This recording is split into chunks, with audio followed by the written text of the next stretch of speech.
है friends, welcome to my channel.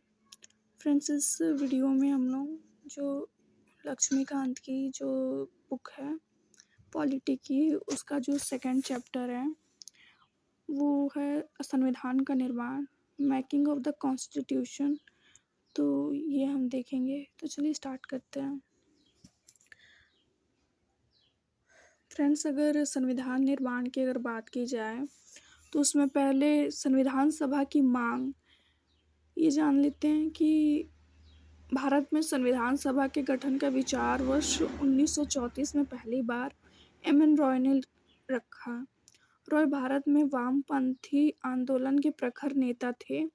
1935 में भारतीय राष्ट्रीय कांग्रेस ने पहली बार भारत के संविधान के निर्माण के लिए आधिकारिक रूप से संविधान सभा के गठन की मांग की। 1938 में भारतीय राष्ट्रीय कांग्रेस की ओर से पंडित जवाहरलाल नेहरू ने घोषणा की कि स्वतंत्र भारत के संविधान का निर्माण वयस्क मताधिकार के आधार पर चुनी गई संविधान सभा द्वारा की जाएगी और इसमें कोई बाहरी हस्तक्षेप नहीं होगा। नेहरू की इस मांग को अंततः ब्रिटिश सरकार ने सैद्धांतिक रूप से स्वीकार कर लिया। इसे सन 1940 में अगस्त प्रस्ताव के नाम से जाना जाता है। सन 1942 में ब्रिटिश सरकार के कैबिनेट मंत्री सर स्टैफोर्ड क्रिप्स तथा ब्रिटिश मंत्रिमंडल के एक सदस्य एक स्वतंत्र संविधान के निर्माण के लिए ब्रिटिश सरकार के एक प्रारूप प्रस्ताव के साथ भारत आए। इस संविधान को द्वितीय विश्व युद्ध के बाद अपनाया जाना था। क्रिप्स प्रस्ताव को मुस्लिम लीग ने अस्वीकार कर दिया। मुस्लिम लीग की मांग थी कि भारत को दो स्वायत्त हिस्सों में बांट दिया जाए जिनकी अपनी अपनी संविधान सभाएं हो। अंततः ब्रिटिश सरकार द्वारा भारत में कैबिनेट मिशन को भेजा गया।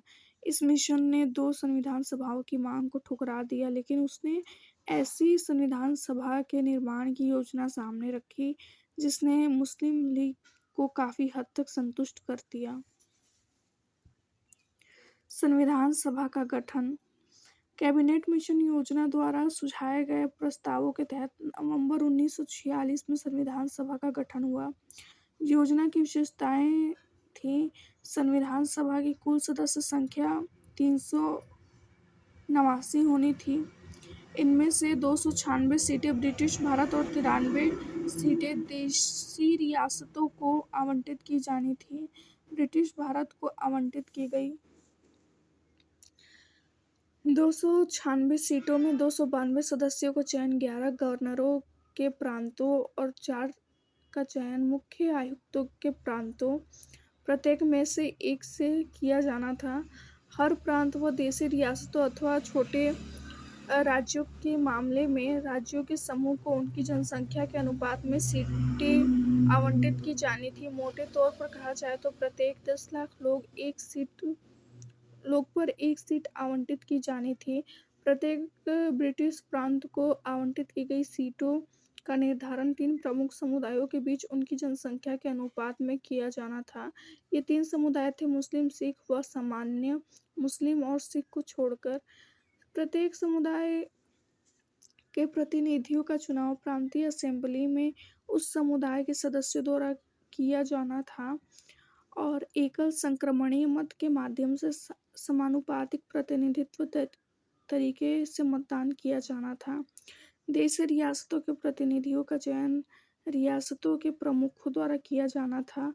अंततः यह स्पष्ट था कि संविधान सभा आंशिक रूप से चुनी हुई और आंशिक रूप से नामांकित निकाय थी। इसके अलावा सदस्यों का चयन अप्रत्यक्ष रूप से प्रांतीय व्यवस्थापिका के सदस्यों द्वारा किया जाना था, जिसका चुनाव एक सीमित मताधिकार के आधार पर किया गया था। संविधान सभा के लिए चुनाव जुलाई-अगस्त 1946 में हुआ। ब्रिटिश भारत के लिए आवंटित 296 सीटों हेतु इस चुनाव में भारतीय राष्ट्रीय कांग्रेस को 208, मुस्लिम लीग को 73 तथा छोटे समूह व स्वतंत्र सदस्यों को 15 सीटें मिली। हालांकि देशी रियासतों को आवंटित की गई 93 सीटें भर नहीं पाई क्योंकि उन्होंने खुद को संविधान सभा से अलग रखने का निर्णय लिया। यद्यपि संविधान सभा का चुनाव भारत के वयस्क मतदाताओं द्वारा प्रत्यक्ष रूप से नहीं हुआ, तथापि इसमें प्रत्येक समुदाय, हिंदू,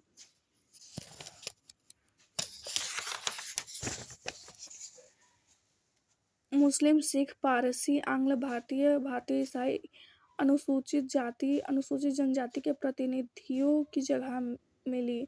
इनमें महिलाएं भी शामिल थी। महात्मा गांधी के अपवाद को छोड़ दे तो सभा में उस समय भारत की सभी बड़ी हस्तियां शामिल थी।